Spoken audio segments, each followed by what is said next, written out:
It seems that you have met your end. What a pity.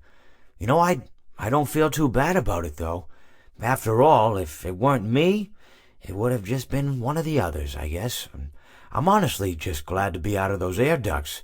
It's not easy for a hippopotamus to fit up there, and not easy to get down either, and not as young as I used to be, as you can see. I used to be able to do all the sorts of things. You're young, you're vibrant, you have that sort of pep in your step. It reminds me of a conversation I was having with one of my good friends, Orville. We were having a nice picnic one day. I believe it was summer. No, perhaps it was... Was it the fall? Yes.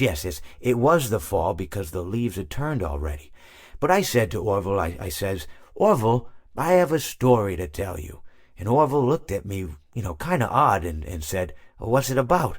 I said to him, "Not every story has to be about something, Orville. Sometimes a person just wants to talk. Why does everything have to be a story?" I said to him. He just looked at me and he said, "Well, you said you had a story." And, he was quite right. I did, in fact. I told him I had a story. I suppose if a person just wants to talk, then it's best to not announce that you're telling a story. Telling a story does come with its own pressures and expectations, I suppose. After all, if you're just talking to a friend, then there's no more expectations than if you were talking into the wind. Words by themselves aren't expected to carry, aren't expected to stick.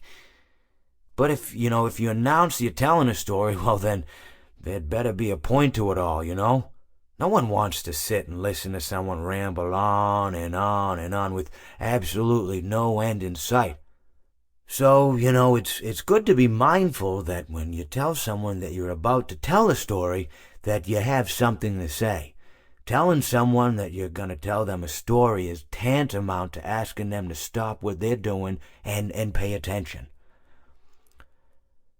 You're basically saying, hey, buddy, stop everything. Stop what you're thinking. I have a solution to everything. And, well, I didn't really have any story to tell. In hindsight, I probably just misspoke when I said that I had a story. I think it would have just been better to tell Orville that I wanted to tell him something rather than tell him that I had a story. But, even then, it might have put too much importance on the whole thing. Either way, it was quite a nice day. I remember that we were drinking tea.